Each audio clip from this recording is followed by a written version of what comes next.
with our program today. Before we move to the opportunities in Lebanon's energy and oil and gas sectors panel, we're so honored to also to represent our keynote speaker here for today. He was able to escape the storm in Houston last minute, so he's with us here today. The Honorable Spencer Abraham, former U.S. Secretary of Energy, Chairman and CEO of the Abraham Group. So Secretary Spencer is Chairman, as I mentioned, and CEO of the Abraham Group. He served as the 10th Secretary of Energy of the United States from 2001 until 2005 under Bush administration. He helped the President to devise America's first national energy of the United States, and also put the plan in over a decade and oversaw in its implementation. So please welcome the stage.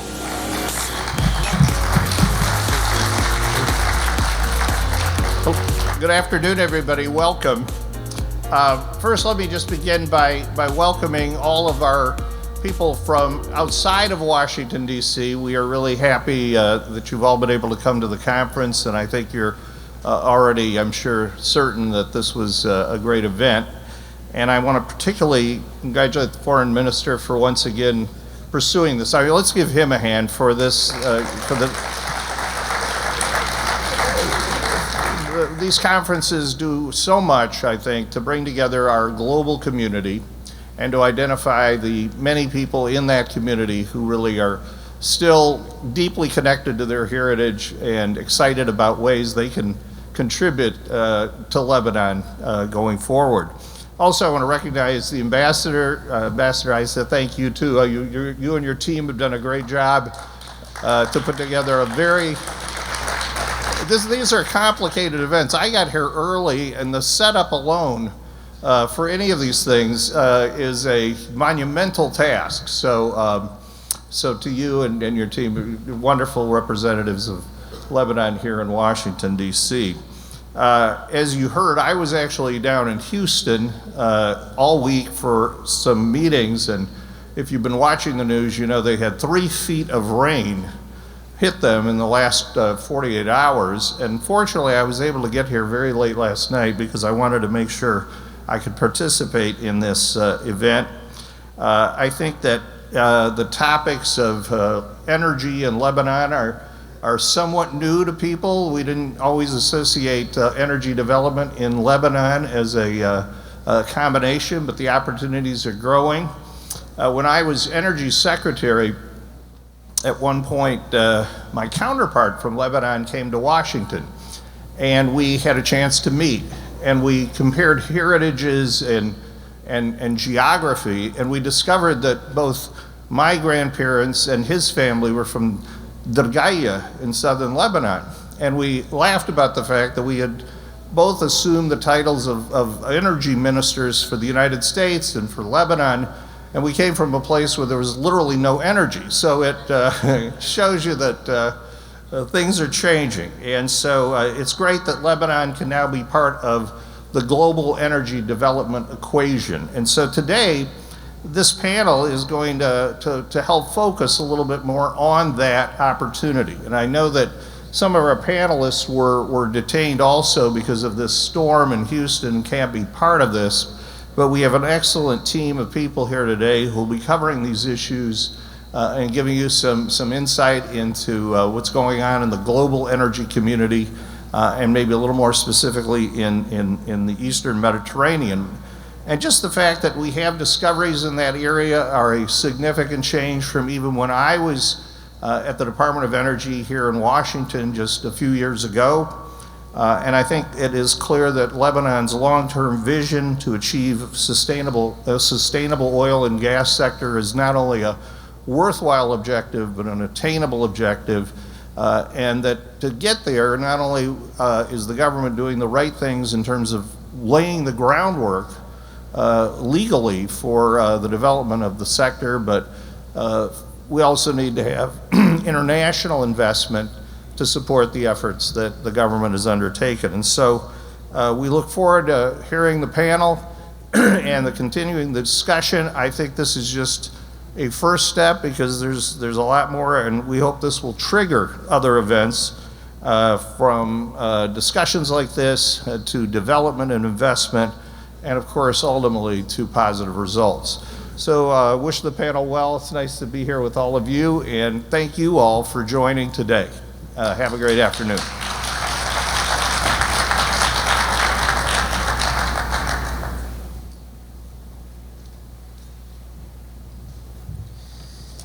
So we're going to announce our moderator for today for, as I mentioned, opportunities in Lebanon's energy and oil gas sectors panel. It's a hot topic in Lebanon.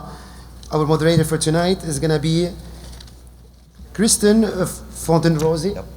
Yes, is Director for Middle East Security at the Atlantic Council. Previously, she served in Middle East roles at the U.S. Departments of Defense, State, and most recently as a Senior Director for the Gulf Affairs at the White House. Okay, hello. Would you like to introduce your panelists? Okay. So, our first panel, because this is the last update for the paper. Many names changed last minute. So we have also here Wissam Shbat. No, he's not here. Okay, sorry. This Anthony Pugliese. Hello. So, former Chief of Staff at the Federal Energy Regulatory Commission. Anthony Pugliese is an energy, infrastructure, and national security consultant. He is the former Federal Energy Regulatory Commission Chief of Staff and Senior White House Advisor for President Trump. Thanks, sir, for coming.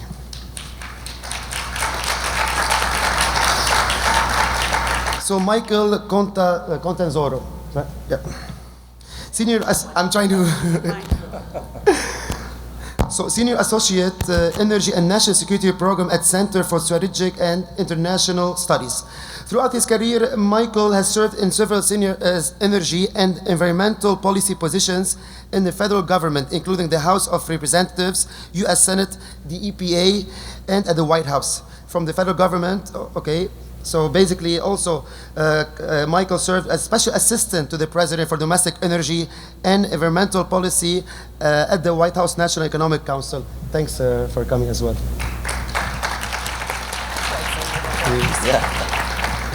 So we have also the Honorable Kurt Donnelly, Deputy Assistant Secretary of State for Energy Resources. Thanks for joining us as well.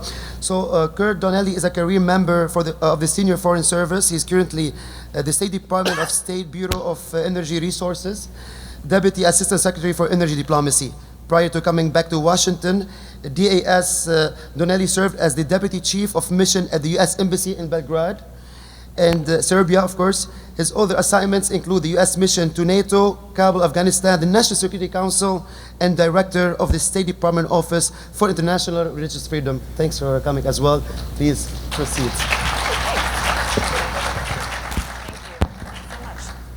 Welcome, everyone.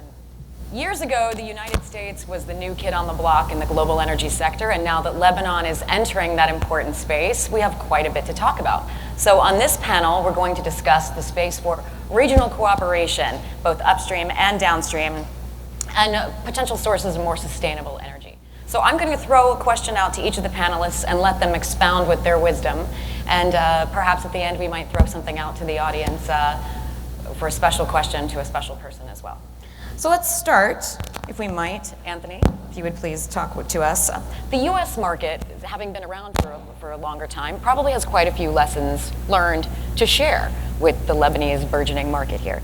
Can you talk to us about, from the infrastructure perspective, what are some things we've learned, some lessons we can share, and some things you would recommend Lebanon keep an eye out for or really be paying particular attention to? Well, I think what I want to really try to hit on is the need for predictability and consistency within developing markets. And so there's a number of ways you can do that, whether that be especially within the regulatory means. But I think one area that specifically I wanted to touch on today, because we see this throughout the world in areas where they are moving more towards a privatization type of market, is the need for strong enforcement measures. I think too often, especially within the United States, having that enforcement capability to really monitor the market, enforce the regulations that the regulators and the government thinks are important, provides a significant amount of predictability, consistency that sort of helps incentivize foreign investment. Anthony, would you say there are any of those sort of enforcement regulations that you're talking about that are of critical primacy, any that we learned to do away with, or any that we added later? Sure. So that's a great question, and an area that I think we are really trying to I think we've already identified it, but reanalyze right now, I suppose, is how we deal with things like cybersecurity standards. So often right now, in a lot of these areas, the world is changing at such a rapid pace, and often we as a government, we are slow. It takes a lot of time to go through the regulatory process to identify, go through the public outreach that is necessary to set up a lot of these regulations and rules. And so I think one area that I would specifically say is, especially in areas where there's a lot of tension, globally or within the region, to ensure you are having strong measures to protect the sanctity of your grid. So that could be anything from identifying single points of failure to identifying frequency response, especially for things like renewables, but especially cybersecurity standards. I think the United States, for example, is moving more towards best practices instead of standards. Because often, if we try to go through that long process of going through standards, we often miss the boat. And by the time we have those standards already implemented, we need to move on to another issue. So I think looking at globally best practices is really important. And you can look at a number of countries like the United States who are really trying to pioneer and be upfront on things to identify and look out for. So not only can we be good at protecting the sanctity of our grid, but identifying opportunities to greater harden the grid. I don't want to put you on the spot to air the U.S.'s dirty laundry, but are there any that you're willing to share, either horror stories or worst case scenarios to avoid, that we learned when putting our own infrastructure in place to create transportation for energy? I think often, especially in the world of technology, we look at technology as technology is going to make everything better. And often as we are implementing technology onto the grid, we sometimes are so focused on simply implementing the technology that we lose sight of what some of the resilience attributes are of those, let's call it legacy technology that they hold. And a good example of that would be in the nuclear, with nuclear plants. So often we try to move towards, for example, digital relays instead of mechanical relays. Digital relays are much more vulnerable to EMP attacks, cybersecurity. So, it made sense at the time. It was going to be more cost efficient. It was going to provide, opportunities to put more technology on the grid, to control it from more remote facilities. But what we didn't really analyze prior to really that implementation was what were the attributes that, for example, mechanical relays provide that digital relays do not. And that is a great example that I think we are trying to identify now, especially from a national security perspective, is how do we make sure that this infrastructure is able to withstand attacks, whether that be from a cyber perspective, electromagnetic pulses, GMD, things like that. And that would be an area that I think taking a step back and really identifying the pros and cons of implementing new technologies is important, especially for someone who is really about to put additional investment into that sector. Do you have recommendations on places where you would specifically recommend going with a more mechanical solution, a legacy solution? I think technology is phenomenal, and there's a lot of opportunities for technology to make our lives better. But again, I would just reiterate that especially in a world now that we are moving more and more towards technology and less away from the hands-on approach to running a power grid, there are a number of vulnerabilities that provides.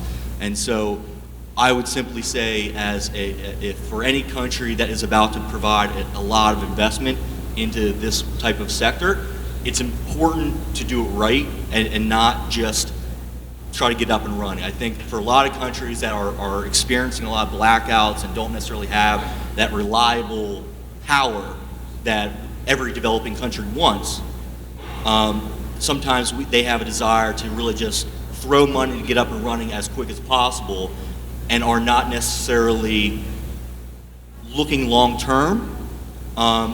to how that grid is going to look, let's say 10 years down the road, 20 years down the road, 30 years down the road.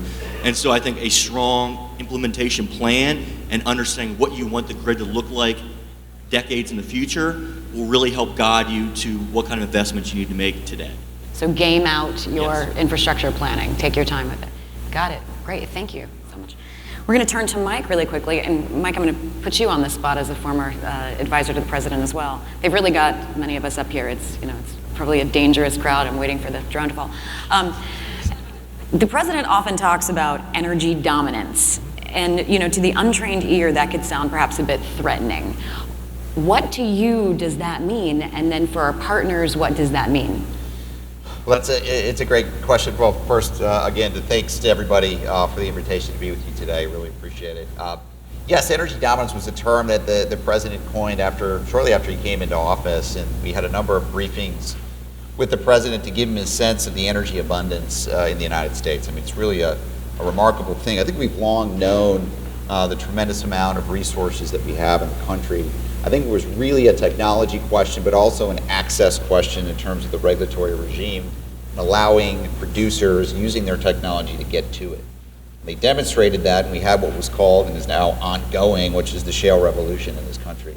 And it's been a huge, huge game changer for the United States. And it's the dramatic way in which it's played out.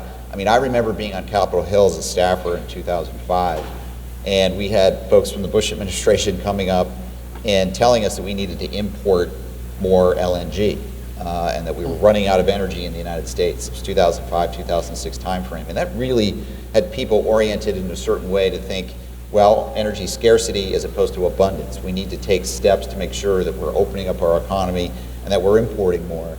That is completely flipped.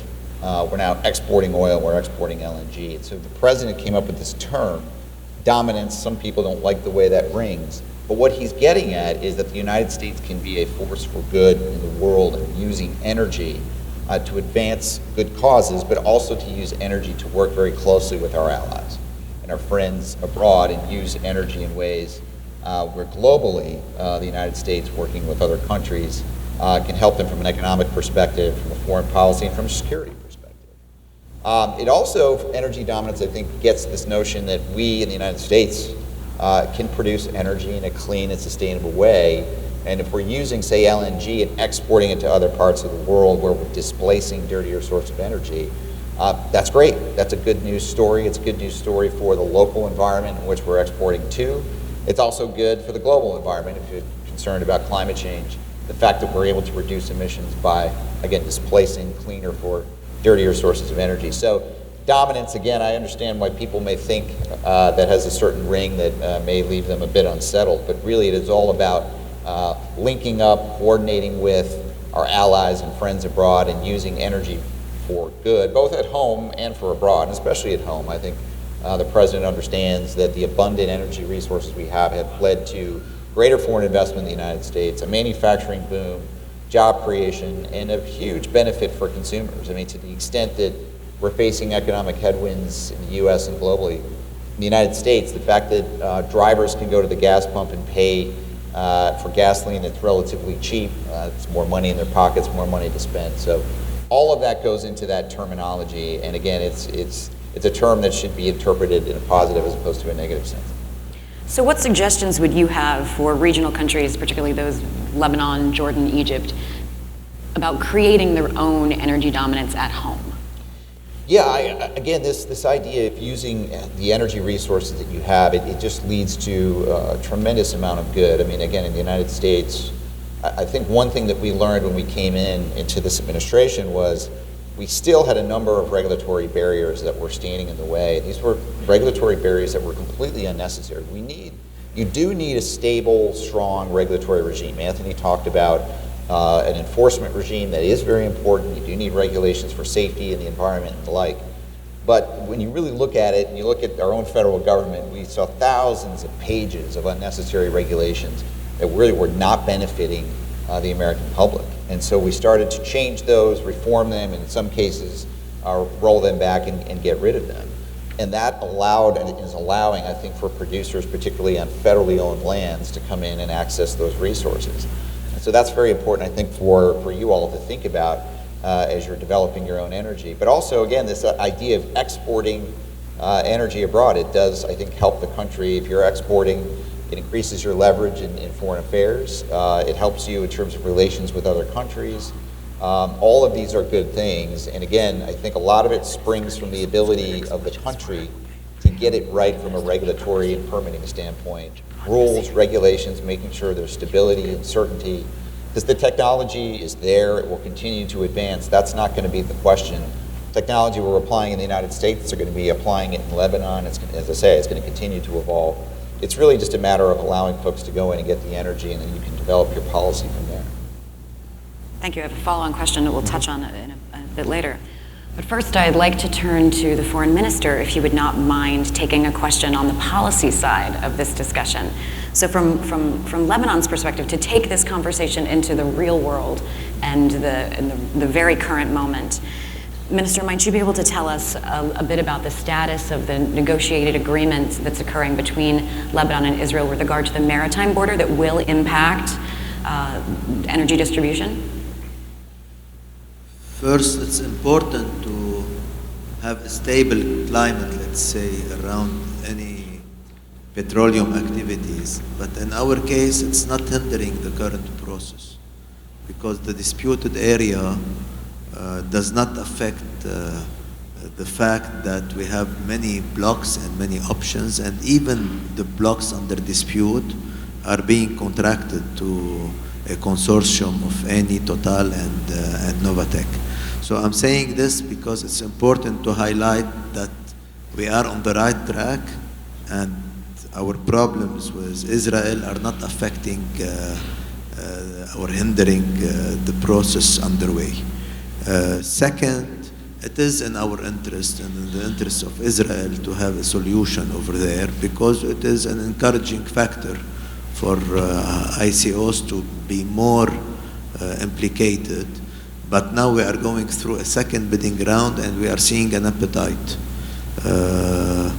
On the current situation, this is a very delicate and complicated negotiation where we don't know if this will end up with good results to start the process, because this is a long process of negotiations that will not end easily. And now we are negotiating if we can start it under the auspices of UN and having the US as a mediator and a facilitator. So all in all, I can say that Lebanon has good advantages, good competitive advantages in the region for many reasons, for our geography, our resources that are somehow proven to be there in good quantities as the survey show, and because of the talent that the Lebanese have in the sector. You can see here, even in the US, how many Lebanese are running oil companies in different fields. And I think that we are well positioned, hopefully, to catch up on the East Med and to be well positioned to supply our local market, because we are buying almost 15% of our GDP. We use it to buy fuel and also to supply Europe and our neighbors. Thank you so much, Your Excellency. Appreciate it. And following up on that, Assistant Secretary Donnelly, if I can turn to you, these kinds of negotiated agreements create a much better space for foreign direct investment to be attracted and occur. In your opinion, how is energy contributing to the economic integration that is creating opportunities for foreign investment? Thanks for that question. I come from the Bureau of Energy Resources in the State Department. It's a fairly young bureau. We haven't been around for that long. And it's based on this fundamental understanding that international relations and energy are inexplicably tied. They can be used for malignant purposes. We see that with Russia and Gazprom using their dominance of the natural gas market in Europe to gain influence, to coerce governments, to introduce corruption into the process. But it also is a very powerful tool for good, for progress, for cooperation. And that's what we are beginning to see in the Eastern Med. this surprising development over the last decade or so of finding these vast energy resources in the Eastern Mediterranean has really changed the political geography of this region. So now you have Israel and Egypt cooperating on exploiting those resources in their territorial waters and using each other's infrastructure to take full advantage of these resources. They also contribute to both countries' wealth, obviously their balance of payments, and it gives them an added flexibility that they didn't have before. Now, this is not just limited to Israel and Egypt. There are more resources in the Eastern Mediterranean that are waiting to be exploited. And some of those, we hope, are in Lebanon's territorial waters. And there are companies now who are looking to exploit those. They're not anywhere near the level of producing that they are in Egypt and Israel, but there's certainly a tremendous opportunity there. And what that also helps to do is when countries have a common purpose, have a common interest, have a common benefit, you have more cooperation. And that cooperation in economics and commercial interests, in this case in energy development, leads to more cooperation in political areas. It becomes much more normal to talk to each other, to find a common cause, to agree on things. And this moves out from a very narrow area of energy to other areas. And that's our hope, that this windfall of new energy found in the Eastern Mediterranean will lead to a new era of cooperation in the Eastern Mediterranean that will not only be a tremendous economic benefit to the countries of the region, but will lead to a greater political cooperation and benefit for all the countries in the region. Can I ask you one final follow-up? Feel free to jump in on this, gentleman, as well before we end this discussion. Do you have any advice for Lebanon on managing the inevitable interest from countries like Russia and China in this new energy sector? Any advice on managing sort of great power interests here? I guess it's advice you give to anybody who's going to look to purchase something. Don't go for the first offer you get. If the price is too good to be true, it probably is too good to be true. And understand, you're entering into a partnership with someone else. You need to understand their background, their reliability, their integrity, how they do business, and the implications this will have for your country. So one of the problems with China, they come and offer these tremendous deals on the surface, great prices, financing, they'll build it for you, start to finish. Isn't it a wonderful thing? But the problem is, they have a track record of not necessarily the best quality. They also have ulterior motives. They're looking for influence. They're looking for access. They're looking to control resources. They're looking to control modes of transportation. But one of the fundamental things that we see as a real danger here is it introduces an element of corruption, where you lose the transparency of the process. And once you introduce it on a scale that China offers, this can really have a tremendous effect on your economy, how the rest of your economy functions, how people view the government as partnering with a state that actually introduces this element of corruption. And that over the long term is a very negative thing. Western companies, American companies, can't take part in corruption. They can't bribe officials. They operate in a transparent way. They operate in business interests, so everything's out front. They're there to make money, and in that process, a country like Lebanon will make money as well. There aren't these ulterior motives. They're not operating as an arm of the U.S. government for some political motive. They're there to do business. They're there to be successful, and they want their partners, in this case, sovereign governments, to be successful as well. Great. Any comments? Yeah, I mean, I don't think my mic is.